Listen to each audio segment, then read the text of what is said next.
ముఖ్యమంత్రి గారైతే మరి బయటకు వచ్చి ఏదో చారిత్రక ఒప్పందం చేసుకుందామని సంబరాలు చేసుకుంటా ఉన్నారు. ఇప్పుడు ఒకవైపు ఏమో రాష్ట్రంలో ఏం జరుగుతూ ఉంది, తెలంగాణ ప్రయోజనాలకు తీవ్ర విఘాతం కలిగించే విధంగా కర్ణాటక రాష్ట్రము తుంగభద్ర ప్రాజెక్టుకు దిగువన ఆర్డిఎస్ ఎగువన 35 టీఎంసీల వినియోగంతో నవేలి రిజర్వాయర్ ఒకటి నిర్మాణానికి కర్ణాటక పూనుకున్నది. ఇంకొక వైపు ఆంధ్రప్రదేశ్ ఆర్డిఎస్ దిగువన సుంకేశుల ఎగువన 20 టీఎంసీల సామర్థ్యంతో గుండ్రేవుల అనేటువంటి ఒక ప్రాజెక్టు నిర్మాణానికి ఆంధ్రప్రదేశ్ పూనుకున్నది. అది 35, ఇది 20, అంటే 55 టీఎంసీల నిల్వ సామర్థ్యంతో అటు కర్ణాటక ఇటు ఆంధ్రప్రదేశ్ 2 ప్రాజెక్టులకు రూపకల్పన చేసింది. అయితే ఈ ప్రాజెక్టుల విషయంలో ఆనాడు బ్రిజేష్ కుమార్ ట్రిబ్యునల్ ముందు కూడా వాదనలు జరిగినాయి. వాదనలు జరిగితే బ్రిజేష్ కుమార్ ట్రిబ్యునల్ చాలా స్పష్టంగా చెప్పింది. ఆంధ్రప్రదేశ్ ఏం చెప్పిందంటే, ఆ రోజు మాకు సిల్టేషన్ అయింది, మేము గుండ్రేవులు కట్టుకొని 20 టీఎంసీలు నిల్వ చేసుకుంటాము అని చెప్పి బ్రిజేష్ కుమార్ ట్రిబ్యునల్ ముందు చెప్తే, బ్రిజేష్ కుమార్ ట్రిబ్యునల్ 2013లో తాను ఇచ్చినటువంటి జడ్జిమెంట్లో స్పష్టంగా చెప్పినారు, కొత్తది కట్టాల్సిన అవసరం లేదు, సిల్టేషన్ ఏదన్నా ఉంటే మీరు ప్రత్యామ్నాయం సిల్ట్ ఎలా తీయాలో ఆలోచించుకోండి తప్ప గుండ్రేవులకు నీటి కేటాయింపులు చెయ్యము అని ట్రిబ్యునల్ స్పష్టంగా చెప్పింది. తర్వాత బీఆర్ఎస్ ప్రభుత్వం వచ్చిన 9.5 సంవత్సరాల్లో కూడా ఆంధ్రప్రదేశ్ ప్రభుత్వం ఈ ప్రాజెక్టును నిర్మించేటువంటి ప్రయత్నం చేస్తే మేము చాలా తీవ్రంగా అపోజ్ చేసినాం. ఆ గుండ్రేవుల ప్రాజెక్టు ఆ రోజు తెలంగాణ రాష్ట్ర ప్రభుత్వ తీవ్రంగా అయినటువంటి నిరసన చెప్పడం ద్వారా, మేము అపోజ్ చేయడం ద్వారా, అన్ని ఫోరమ్స్లో రైజ్ చేయడం ద్వారా అది కోల్డ్ స్టోరేజ్లోకి పోయింది. కానీ ఇప్పుడు తమ అనుయాయుడే ఇక్కడ రాష్ట్ర ముఖ్యమంత్రిగా ఉన్నాడు, నా శిష్యుడే ఇక్కడ ముఖ్యమంత్రి ఉన్నాడని చెప్పి మళ్ళీ ఇప్పుడు గుండ్రేవులను తెరపైకి తెచ్చినారు. ట్రిబ్యునల్ వద్దన్నది ఆనాడు 9.5 ఏళ్ళు బీఆర్ఎస్ ఆపింది. మళ్ళీ ఇప్పుడు గుండ్రేవుల ప్రాజెక్టు ఇటు ఆంధ్రప్రదేశ్ పైకి తీసుకొచ్చింది, అటు నవేలి ప్రాజెక్టును కర్ణాటక పైకి తెచ్చింది. అంటే ఇవాళ తుంగభద్ర మీద 55 టీఎంసీలతో వచ్చే ఈ 2 రిజర్వాయర్లు రేపు తెలంగాణకు తీవ్ర నష్టం చేస్తాయి. Tungabhadra ultimately it comes to Srisailam, ఒక ఆర్డిఎస్కు కాదు, శ్రీశైలం కూడా రేపు నీటి ఫ్లో తగ్గడం ద్వారా రేపు శ్రీశైలం మీద ఆధారపడ్డ కల్వకుర్తికి కానీ పాలమూరు రంగారెడ్డి ఎత్తిపోతల పథకం మీద కూడా ఇది తీవ్రమైనటువంటి ప్రభావం చూపుతుంది.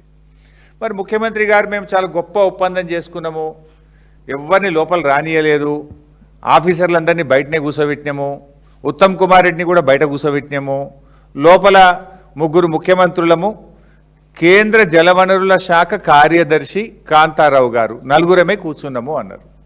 సరే, కాంతారావు ఎవరు? ఆయన ఆంధ్రప్రదేశ్ ఆరిజిన్, ఆంధ్రప్రదేశ్ రాష్ట్రంతో అనుబంధం ఉన్న వ్యక్తి. చంద్రబాబు నాయుడు గారే ఇలా కేంద్ర ప్రభుత్వంలో తనకున్నటువంటి పలుకుబడిని ఉపయోగించి ఆయనను ఆంధ్రప్రదేశ్ చెందిన వ్యక్తిని కేంద్ర జలవనరుల శాఖ కార్యదర్శిగా చంద్రబాబు గారు పెట్టించుకున్నారు. మరి ఆ మీటింగ్లో 3 ముఖ్యమంత్రులు, కేంద్ర జలవనరుల శాఖ కార్యదర్శి 4 కూర్చున్నారు. మీరు చేసిన ఆ సీక్రెట్ అగ్రిమెంట్ ఏంది?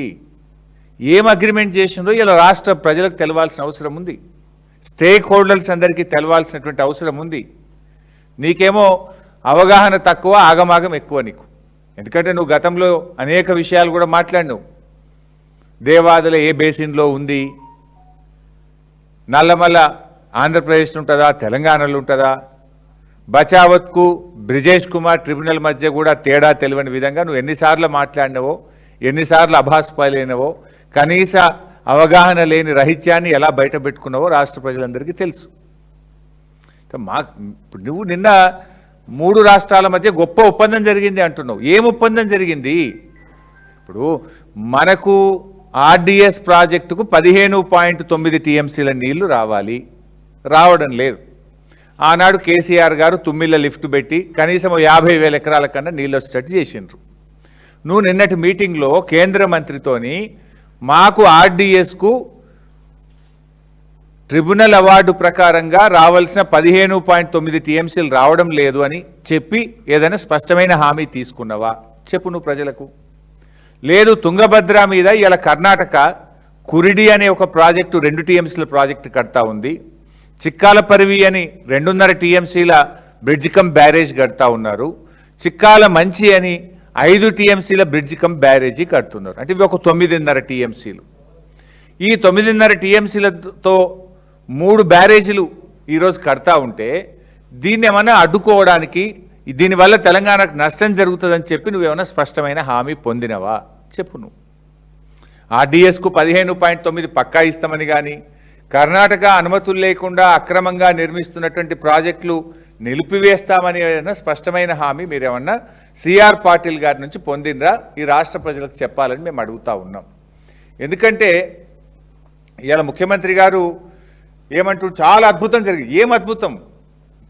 నువ్వు ఇవాళ ఒకవైపు తుంగభద్ర మీద అటు ఆంధ్రప్రదేశ్ ఇటు కర్ణాటక 2 ప్రాజెక్టులు కడుతున్నారు. అవి కాకుండా 3 బ్యారేజీలు కడుతున్నారు.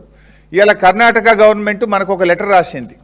కర్ణాటక గవర్నమెంట్ రాసినటువంటి లెటరు కొంత నువ్వు కర్ణాటకతో కుమ్మక్కైనవనేటువంటి ఆందోళన ఇవాళ ఈ రాష్ట్ర ప్రజలకు కలుగుతూ ఉంది.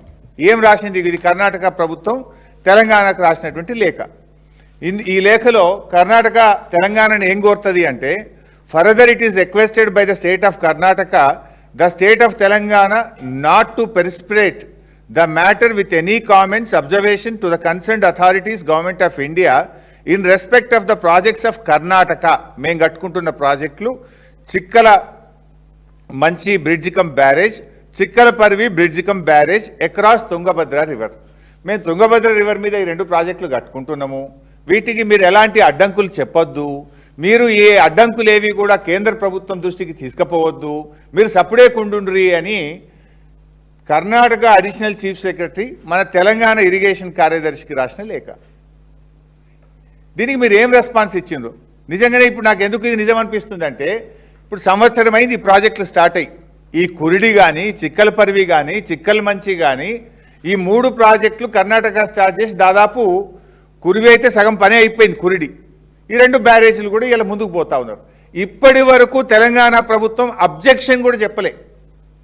కనీసం ఇది ఎట్లా కడతారు అని చెప్పి తెలంగాణ గవర్నమెంటు కేంద్ర ప్రభుత్వానికి కానీ, కేఆర్ఎంబీకి కానీ, కర్ణాటకకు కానీ దీనివల్ల మా తెలంగాణకు నష్టం జరుగుతుంది, దీన్ని ఎలా కడతారు అని చెప్పి ఈ రోజు వరకు తెలంగాణ ప్రభుత్వం సపోర్ట్ చేయలే. అంటే మీ కర్ణాటక ఈ ఉత్తరం రాసింది సపోర్ట్ చేయకుండ్రి అని.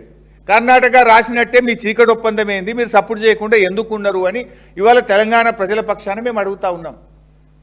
ఇప్పుడు ఆ 35 టీఎంసీలతోని నవేలి రిజర్వాయర్ కట్టినా ఈ 9.5 టీఎంసీలతో ఈ 3 ప్రాజెక్టులు నిర్మిస్తే దాదాపు మనకు ఎంత నష్టము? 45 టీఎంసీలు.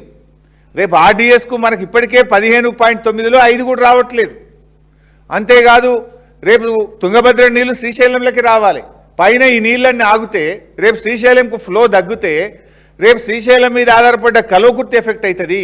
మనం కట్టుకుంటున్న పాలమూరు ఎత్తిపోతల పథకం ఎఫెక్ట్ అవుతుంది. ఇవన్నీ నష్టం జరుగుతున్నాయని తెలిసి కూడా రాష్ట్ర ప్రభుత్వం ఎందుకు సడి సప్పుడు లేకుండా ఉన్నది అని ఇలా ప్రజల పక్షాన్ని అడుగుతా ఉన్నాం మేము.